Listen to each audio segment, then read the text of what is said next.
So I think my main aim for this video is that if I can just raise the awareness of what I went through and my thoughts on this, that I can help maybe just one person change their mind about making the decision to take their own life.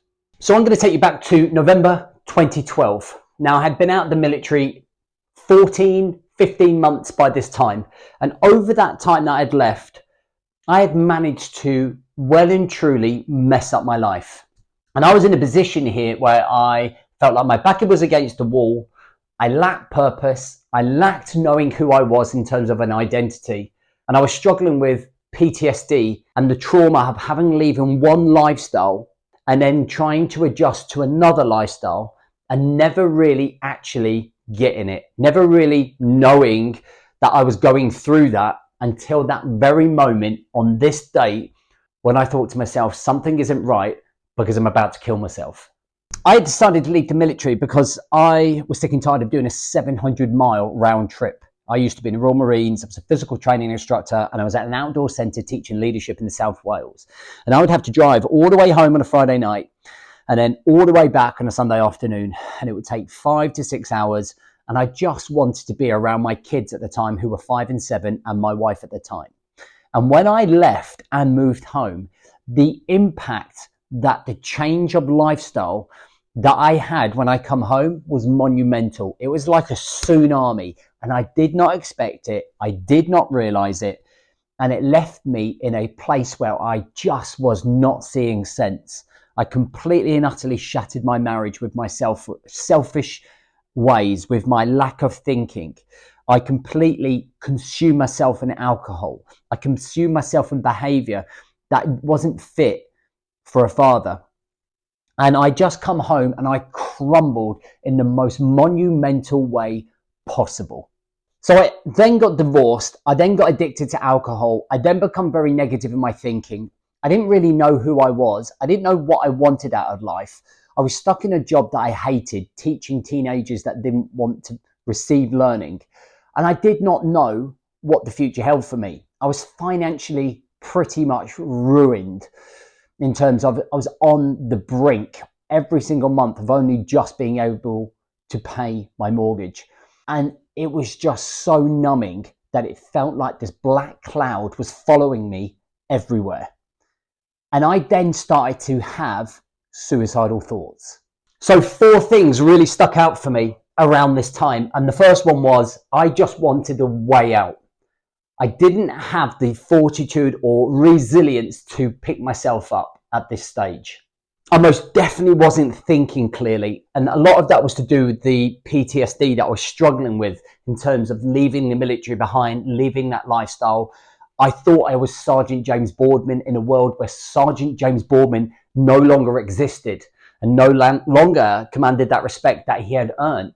Nobody really cared, and that's what I felt like. I felt an awful amount of pressure in life, pressure to find money to keep the bills going, pressure to be a good father, pressure to sort myself out, pressure with just external life getting on top of me. Okay, and at this point, I wasn't even running my own business.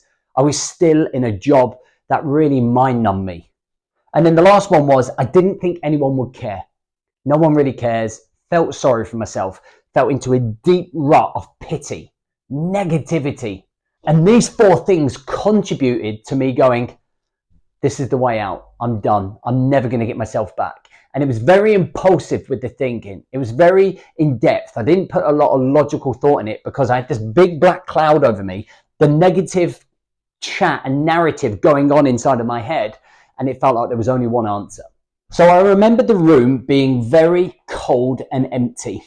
There was no lampshade on our light. It was just the light bulb, and it was only me living in the house, so it was very empty.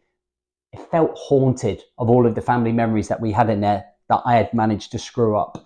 And I was sitting at the edge of my bed, and tonight was the night that I was going to decide to do it. Now, I didn't know if it was going to work, but my full intention was to take an overdose and kill myself. I got a big bottle of Jack Daniels. I got all of these super painkillers that were lying around the house, and I got loads of them. And I was just going to waft them all down in the hope that it would just put me to sleep. Hopefully, I would pass out and just die quietly or peacefully at the time. And I wasn't thinking, I was in an emotional state. I was crying and I was really upset, and it was really deep, and it can be really upsetting to bring that up, you know, but I've kind of come to terms that that was my pinnacle moment in turning my life around. And I was only minutes away from going from it. And I remember just turning around and looking at the picture of my two young kids who are now 18 and 16. I remember looking at them and going, what a letdown I was. So my dad died when I was 6, and he died of a heart attack. And then the day after he died, my mum and him were due to sign a contract for a brand new house, and we were due to move up north and start a brand new life together. And he died suddenly, and my mum's life changed, and so did mine. And I grew up with an emotionally bully of a stepfather after my father died. And I had to grow up without a real strong male role model in my life. And here I was about to take my own life and snatch that away from my two kids voluntarily. And when you try and get your head around that, to me, it just screams selfishness. And that is my view on suicide now, is that it is a selfish act, but sometimes we are just not in the right place thinking straight. And having been there, we don't comprehend how selfish it is and what we leave behind when people go ahead and follow through with it. So at that particular time, when I saw that picture, I kind of opened up my eyes, and just for a split second, with the black cloud above my head, with all the emotions of feeling numb, I asked myself, what the hell am I doing here? And it was a self-realization about what I was about to do. And I was looking at all of these pills and all the whiskey and thought, what am I doing? And the first thing I had to do was get out the front door, get out of the house and walk away from here. And I didn't really have anyone that I felt like I could turn to at that time. So when I got out of the house, I went initially for just a 30-minute walk. But what I actually did was put my trainers on and went running. And it's the first time I run in ages. And I wasn't very fit. And I remember running and being out of breath and thinking, geez. And I had already had a few drinks at this stage. And I was running and I was walking, I was crying and I was laughing and I was trying to reflect. And I slowly but surely came out of that state of feeling in that rut, in that gutter. And when I come home, like seeing the scene in the bedroom with everything, it was the eye-opener that I needed. And it's the catalyst for the journey for the rest of my life that's got me to this point. And that is always my low point that I always come back to and think to myself, I never, ever want to get to that stage again where I risk being in such a low state that I would deprive myself of my own life and the honour of being a father to 4 amazing kids, 2 at the time, and the people that I love. And that's why I work on myself so hard. When I got back, I made a promise to myself that I was going to be a much better father for those 2 kids. They were going to be the purpose, and they always were the purpose, but I was just too emotionally involved in the trenches to realize it. The following 6 to 12 months were very much about these 4 points. I had found a purpose and I went all in on that purpose. I built a mission by going into business for myself, becoming an entrepreneur and building myself up, living life on my terms. I valued life again. The most important one, I found a reason to live again.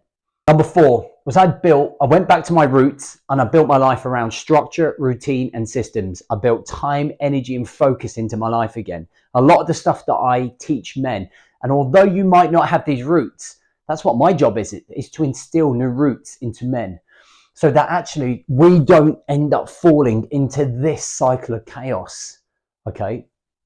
And this was my life. This is how I rebuilt myself. Over the last 10 years, I couldn't honestly sit in front of you and turn around and say I've never had suicidal thoughts, because running a business has pushed me to the limits where all of those things that I recognize, being pushed up against the wall, losing my identity, losing track of what was important, feeling like I was under so much pressure, has happened over the last 10 years. But I've had suicidal thoughts, but I've never been suicidal.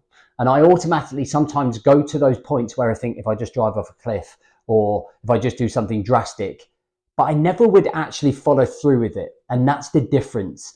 I look at those thoughts as my body saying, man, I need a way out of here. And the way that I handle that now is that I go, instead of why do I feel like that, it's how do I change that? How do I improve my resilience? How do I get to the next level in life? How do I overcome this adversity so I don't have those dark thoughts? If you're feeling huge pressure from running your business, from being a busy professional, from being under pressure at home, from not feeling like life's going your way, whatever it is, I would urge you to take a second to think about what's around you. I would be dead 11 and a half years if I killed myself, and I would have missed bringing up my two big kids. I would have missed their 18th birthday. I would have missed them going through college. I would have missed their first love. I would have missed all of their growing up, the Christmas plays, the Easter plays, the summer holidays. I would never have had my two youngest. I never would have met my new wife. I never would have met all the incredible men that I've worked with over the last 5 years, and all the many, many hundreds that I worked with in my boot camp. I wouldn't have been able to achieve all the things I have in my life if I made that one mistake. And it was a mistake. And I would have left everybody behind. And I would have been the father that killed himself. And ultimately, probably been considered selfish to leave them behind. There is an abundance of life ahead of you. And everything that happens in here, we can alter, we can change. It's never too late. And I think this message is so important for you, because life is a gift and you need to find something to live for. And there is plenty to find it. Even if you don't see it right now, there is plenty to live for. I really hope that this helps. I really hope it gives you a sense of purpose. Okay. And if you need a video to watch to help you get out of that weak mentality to start building a stronger mentality, this video here is a live show that I did on how to build a stronger mindset in 4 steps. It is well worth your time and your effort if you're in that place where you need to make sure you're building a stronger, resilient mind. Thank you so much for watching. I really appreciate you. Let me know what your thoughts are in the comments below, and let's get busy living life.